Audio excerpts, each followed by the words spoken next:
Hi, and welcome to another Nerd Show and Tell here at Terribly Fun Films. I'm your host Bobby, and today we have something that might seem a bit belated, but it's not. I did not receive October's box of Dread until the day of Halloween, that Monday. Crazy, right? I realize we're over a week into the month of November. I just haven't had time to shoot a new video until now.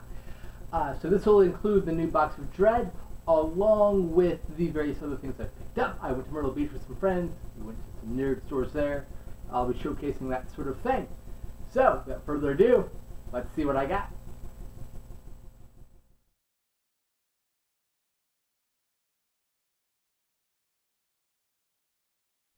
We're going to start with the box of Dread stuff first. As always, it comes with an exclusive pin. This one is for the TV show Ash vs. the Evil Dead. This is the pin for it. It also comes with something that's kind of interesting and fun. If I drank more canned goods, it'd be really handy, but I still like it. Ash vs. Evil Dead can koozie. The coolest thing, well, one of the coolest things in the box of Dread for October is it came with an Atmos Digital Effects Night Stalkers DVD that you could project onto your doors or have playing on your TV, and it's meant to help create the atmosphere and stuff. Atmos does stuff for Halloween, general party celebrations, Christmas, and they're all digital effects. So you put them in a projector, project them onto your door, your garage, your wall, and it'll loop around for whatever particular item it tells you to do. This has, I think, 5 or 6 different loops you can do, or you can put them all in one big loop. It's fairly cool. Sadly, I don't have a projector for doing that yet, but I'm really looking forward to it. And what's Halloween without the crow? So we got this crow toy from Reaction Figures. It's pretty nice. It came to me like that. It was already kind of open. So, hey, easy time getting it open, I guess. We have what is the Election Special comic, box of Dread exclusive, signed by its creators.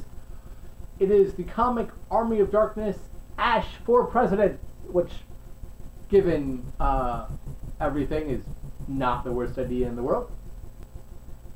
Damn Sharks. This was a Sci-Fi Channel film that came out during their Shark Week leading up to Sharknado: The Fourth Awakens, and was a lot of fun. I haven't seen this movie yet, but I've heard good things about it, and I couldn't pass up the title. Terror Dactyl. I can't wait to watch this. There's a place called Player's Choice. It is a video game slash arcade slash geek slash movie slash comic emporium, and they're awesome. They, as I just said, sell movies. So here's a lot of things I got from them last time I was there, which is where we went on the Myrtle Beach trip you heard me mention earlier. The interesting sounding, hopefully it's good horror movie on Blu-ray, Visible Scars. This comes from the director of the Waxwork movie, Anthony Haycox, and I love those movies, so I've been trying to find other things he's directed. Dolph Lundgren starring Stormcatcher. This is based on a book my wife made me read that I fell in love with, called Day of the Locust. I know they did a movie version. I didn't realize who starred in it, and I did not realize how hard it was to find until I stumbled upon it in Player's Choice.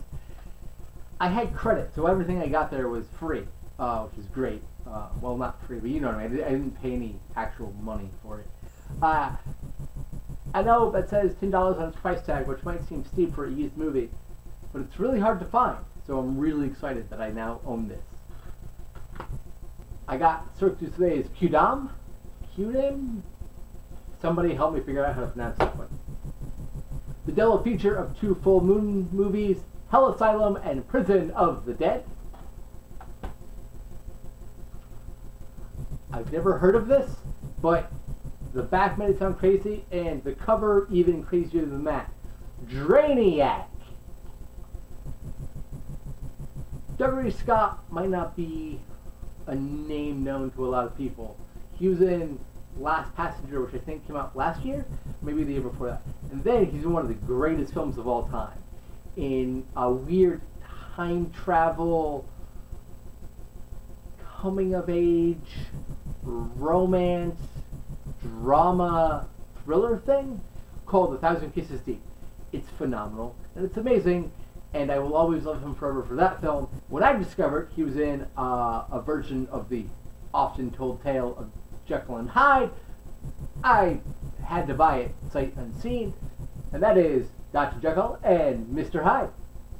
J.A. Bayona has made a name for himself recently with the adaptation of A Monster Calls coming out, getting pushed back from its initial release date for a Prime Awards run in December.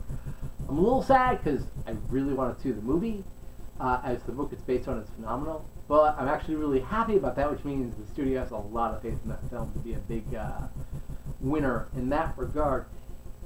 He made an amazing horror film in 2006, maybe? I can't remember the year it came out, but I finally got it on Blu-ray, and that is The Orphanage. Haven't seen it yet? You need to. It's perfect and beautiful. The After Dark series of movies specializes in producing and or acquiring the rights to horror films that usually wouldn't see the light of day.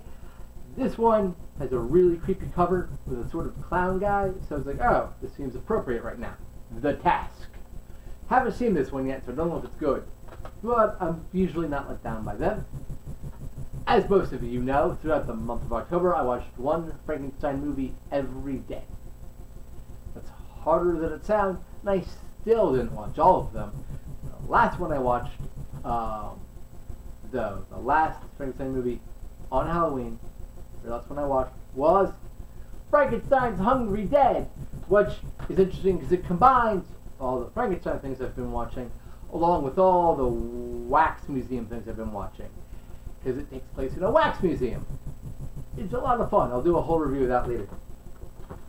I also got the double feature, which is apparently going out of print and became very hard to find by the time I was looking for it, of Frankenstein vs. the Mummy and The Frankenstein Theory.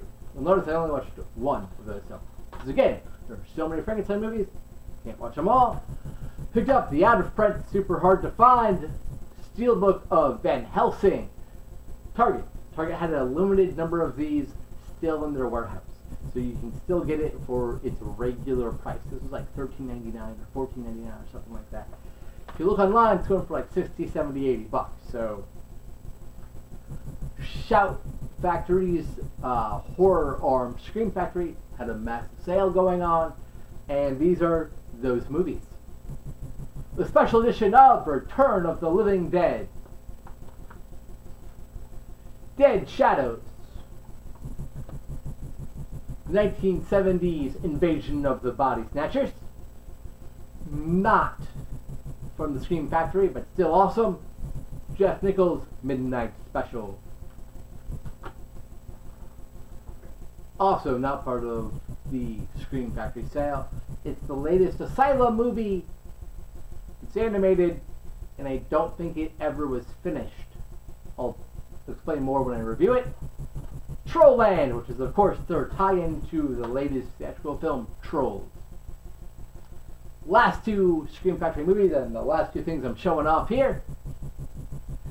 Jeepers Creepers Special Edition. I love this movie. This movie's awesome. And Slumber Party Massacre, the first one on Blu-ray. One of the most underrated, insane slashers ever. Love the sequels as well. That's all I got. So thank you for watching. Hope you enjoyed that, and I'll be back real soon with some actual reviews. Possibly some of the things you saw in here. Thank you very much, and I'll see you next time.